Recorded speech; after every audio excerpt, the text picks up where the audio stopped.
Hello anh em. Chào anh em nhé. Buổi sáng bây giờ là 6 giờ hơn. Thì mình sẽ chuẩn bị đi ăn cỗ nha. Đi đám cưới của mình nhá. Cùng với vợ chồng mình.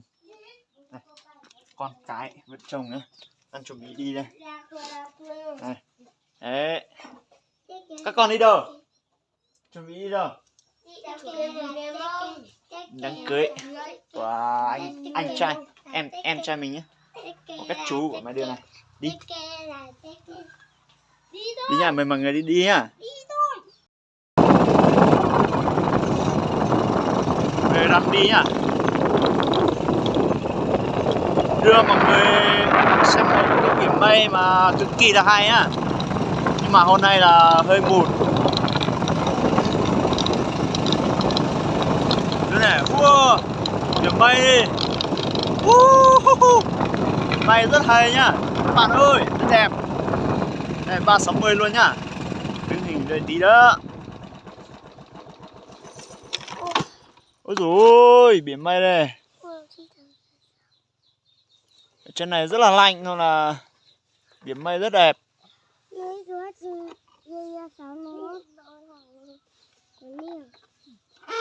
Đi nhá. Đi được nhá. Đó là nhà trên này nhá.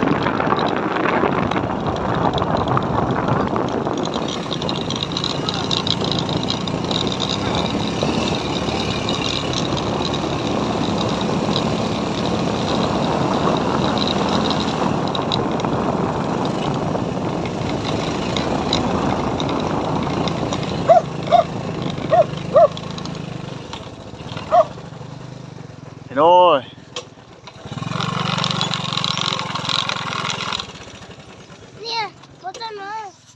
Cho lại chết kìa. Đi nhá.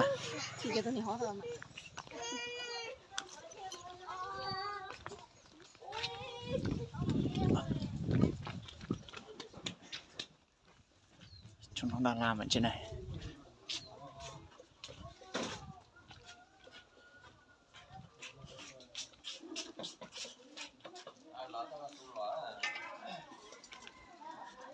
Nhớ rồi.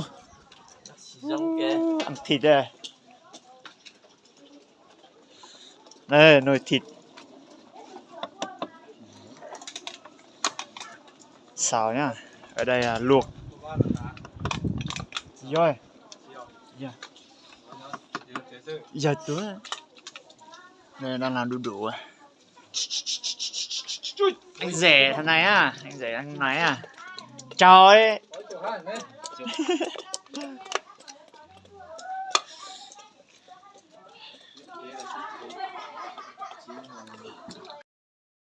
Các bạn ơi, ăn lộn đi. Chuẩn bị làm món lộn nhá. Chua đây này.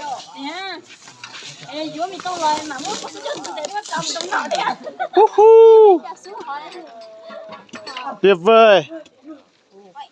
Cực kỳ là ngon. Hẳn một bao này luôn nhá. Đây ăn thì xít luôn đây. Tuyệt vời luôn. Gà này. Luộc xong rồi.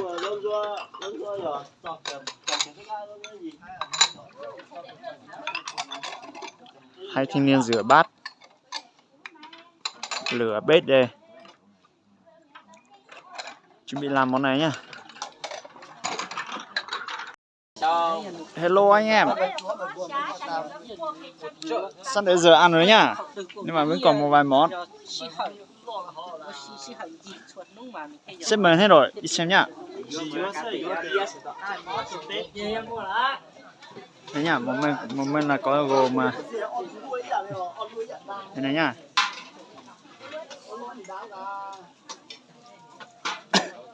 Còn một vài món vẫn chưa xong. Tổng tất cả là 40 mền hơn nhá. Độc lạ.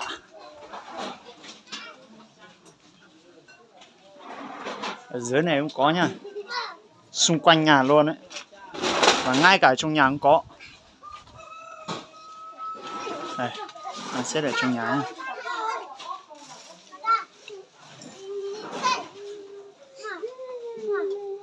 Đi dưới này.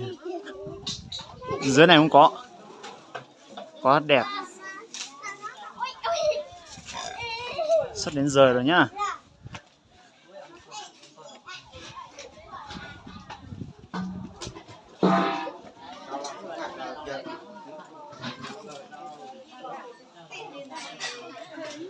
Đi lên trên này để xem bếp.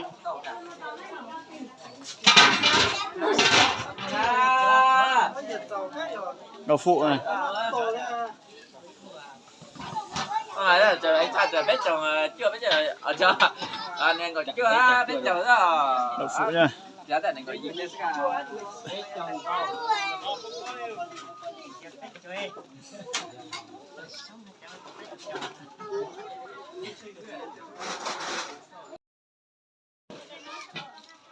Sắp xong rồi nhá. Còn gần tiếng nữa, 30 phút nữa là đến giờ ăn nhá.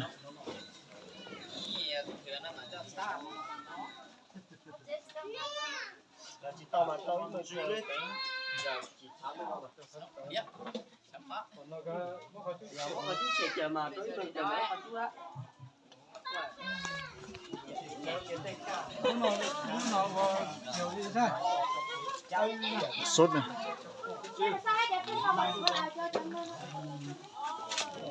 Sốt chúng mà cho nó chuồn đi giờ. À, Nên là cũng tiền máy nhưng mà không cần đẹp, chủ yếu là ngon thôi. Làm cho thì chắc chắn.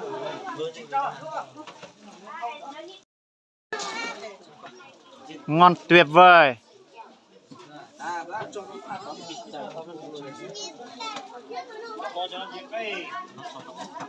cho nó giờ nó chỉ nó bò rồi. Đấy còn đâu đấy nhỉ? Đây có đây. Tuyệt vời nhá. Khá là điều tuyệt.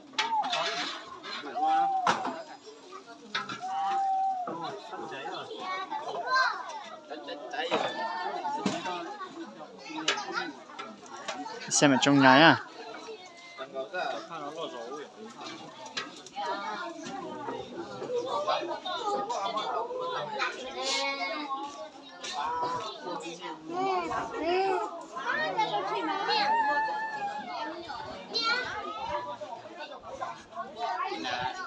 Nào lúc mà cái này.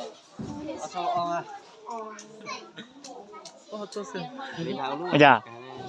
Ô, một giò gà. Sao? Một rồi hay là mua nha. Bây giờ mò. Ô, như xía gà. Như xía gà. Đến giờ rồi nhá. Đến giờ chuẩn bị ngồi rồi nhá. Đông người.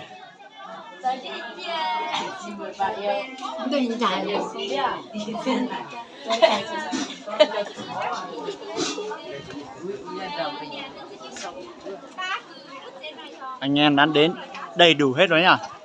Vào menu luôn thôi. Chiết tạch cười à? Xung quanh luôn một vòng. Được rồi. Không đang ăn bia ở chỗ kia kìa.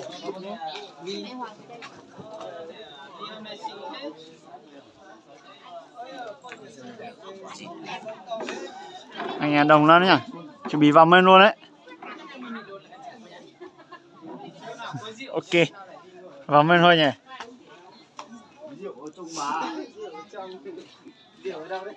Vào menu thôi. Khách thì phải vào trong đài. Người nhà thì ngồi thôi. Vào rồi nhá, mấy các bạn. Rồi à, ngồi vào đây. Ngồi, bên này luôn à? Bên này luôn này.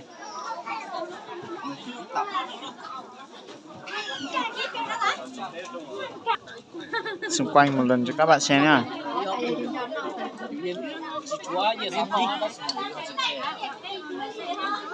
Đây là chị em phụ nữ.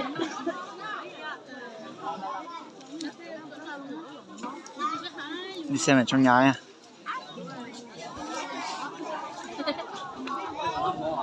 Cô dâu và chú rể đây nhá. Tôi sợ bên đây thế. Ờ. Bây giờ là chú rể đây.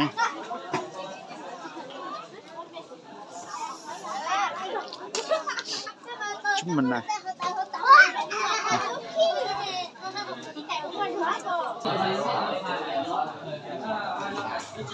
Thật cực. Mỗi người vài chén là đời luôn đấy.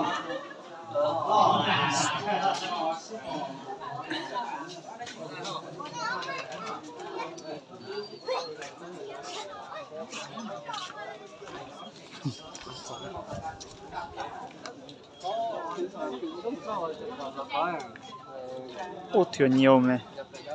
Cảm ơn.